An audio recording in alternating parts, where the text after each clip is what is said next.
I've already anchored the wire and bent it a little bit so it's easier for me to hold. You could use your clamps at this point. So we're going to start with a 2-2 wire weave. So first things first, we wrap the wire around the base wire. Well, I name them 1 and 2, so the first wire once and then again twice. Simple. Now we're going to connect the wires. Now I will say to you that tension is important at this point, because if I were to squeeze this really tight to the point where a lot of people, when they start, that's what they do, they connect the wires, so then there's no space at all. So when I come to do the wrap again for the base wire, it distorts the shape because you've squeezed it too hard. So just be aware of that. So you want to connect them and be tight, but not too tight. Again, it's one of those things that comes with practice. So we're going to go around again. Ooh, excuse me, it's just getting coiled on the end of the wire there. And so that's 2, 2. And then again, bottom wire.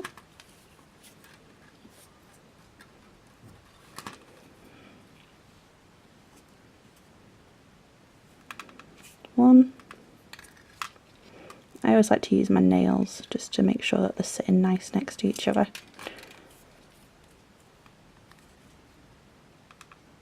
2 again. And then we go back over.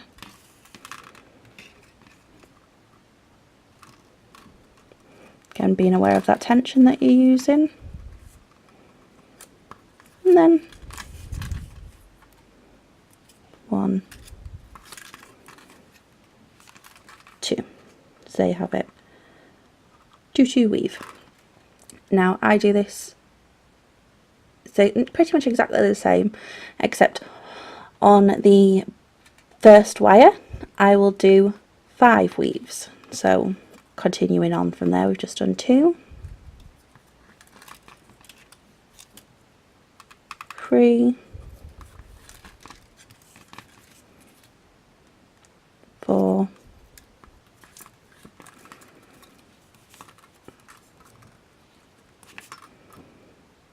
5, and then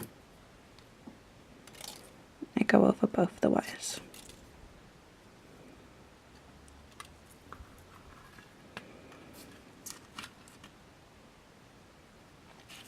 Why I prefer to do this one is because it shows a little more of the base wire,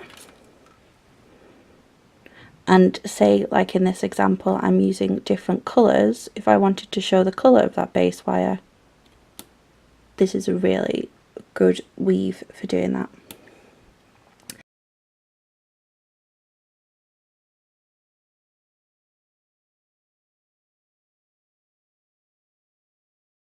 Okay, so now I'm going to show you a few weaves that are actually quite similar, but the effect that they have, they do look different.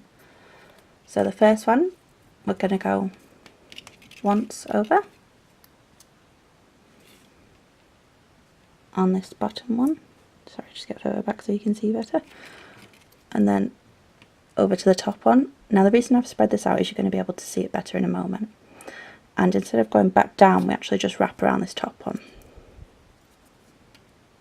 Okay, you see that? Yep. And then we go back, just make sure they stay together, and then you come back down to the bottom one and then wrap. Okay, and then we're going to go back up again around that top one, get it close together, to the bottom, wrap, and then back up, over, wrap, down again, and then again we're going to wrap.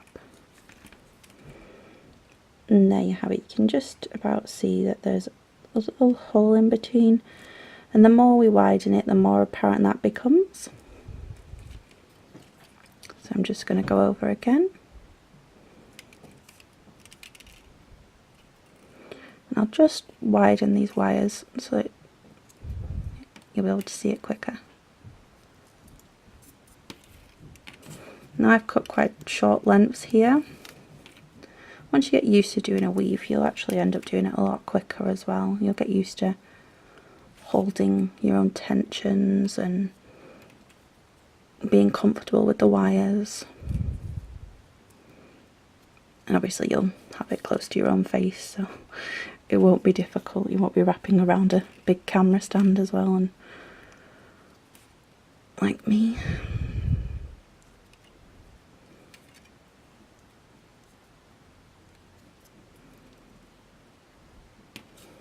Okay, and then just make sure that's close to there.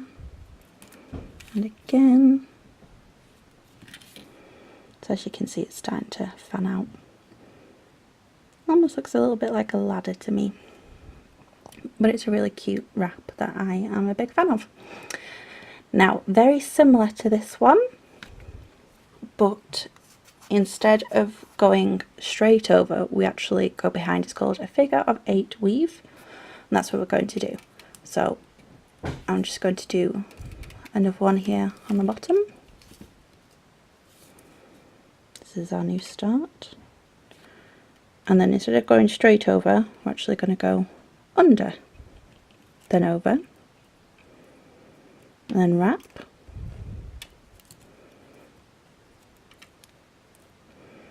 and then back down, across, so then we're going under it, around, back up, across, over, wrap, down, across, over, wrap, up, across, wrap, down, wrap. Just making sure every time that you're switching the side that you're wrapping on.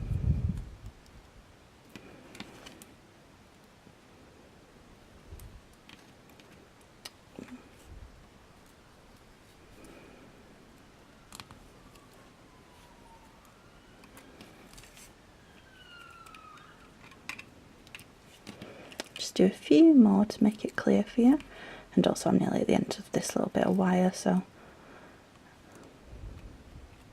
there we go. It's probably gonna just do this bit, yeah.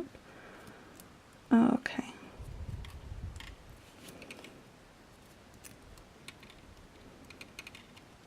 Just finish it a bit roughly there, but you get the idea.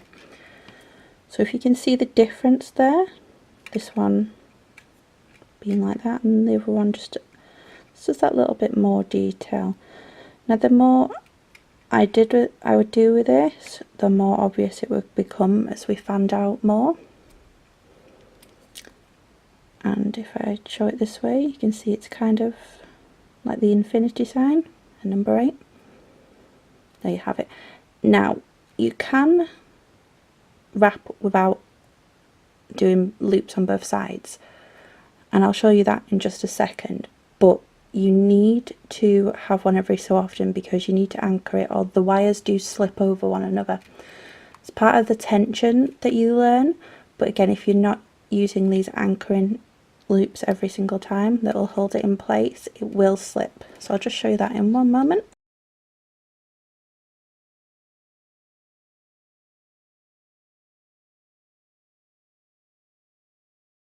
So first things first, I'm just going to anchor the wire, which means I just wrap it around loosely just so that it's connected, and I will cut that off. If I was actually doing a proper piece, I'd just cut that off at the end. This is just for starting, so you can ignore that.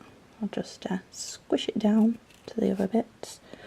So as I was just saying about doing this figure of 8 weave, sometimes when I'm doing a project, one side, say the half moon pendant that I'll show you in a later tutorial. So one side obviously is thinner than the outside, so I wouldn't want as many loops in between because that would take up more space, and with there being an uneven amount of space it wouldn't be necessary.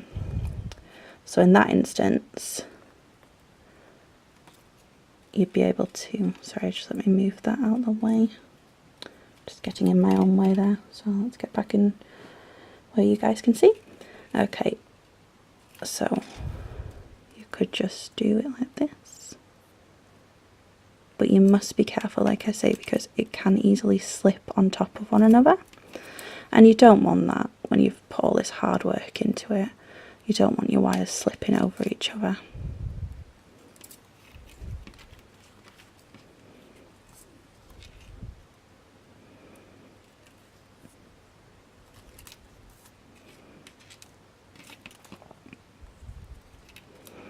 So if you noticed at the bottom there, they're actually starting to move because they haven't been anchored at any point.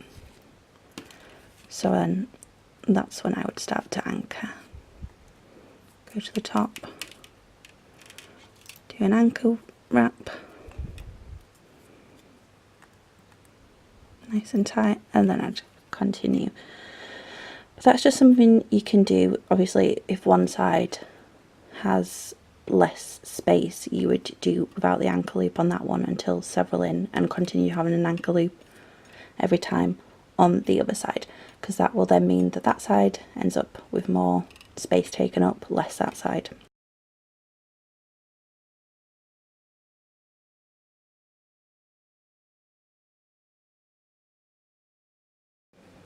Now this is really important and something I wish someone had told me when I first started wire weaving.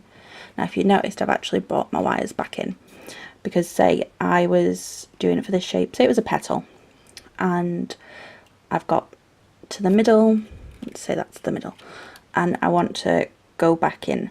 Now when you're going from a thin area to a wide area, the wire likes that, but when you're going from a thick area to a thin area, the wire slips. It will move and it will distort and it will misbehave.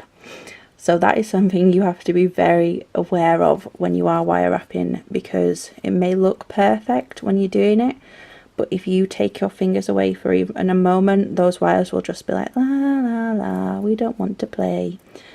So be very aware when you are wrapping and you're going back in to keep holding.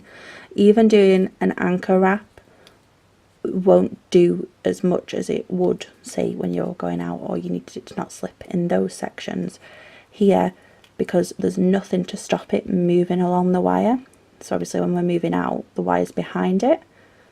When we're moving this way, there's nothing to stop it just slipping along, so you have to consciously keep doing that, keep your pressure, keep holding it, and then keep doing the wrap. So say I was wanting to do the wrap we did earlier, when we go straight over. Now you can see that's actually moving even as I'm doing it, because that's, see there, straight away, because there's nothing to stop it. So I have to be very careful, and as I'm paying attention up here, this one's even moving. So it is quite difficult. You have to basically be aware of everything that you're doing. My top tip is to, so say I was doing a leaf. Now the amount of wire I would need would probably be, for this gauge, I'd say probably at least 2 meters. And for the fact that you'd end up getting tangled all the time, I like to cut about an arm's length at a time. I would actually start this way and then start this way and then meet in the middle so that it would slip less. That's just something that I found to be really helpful. And like I say, I always tuck the wires in. I've shown you before the rocking technique to tuck it under, so that really helps with making sure that there's nothing sticking out. That's my personal way of handling that, and that is something I'm going to show you again in the moon tutorial. But so I'll just try and show you here, just doing it perfectly normally.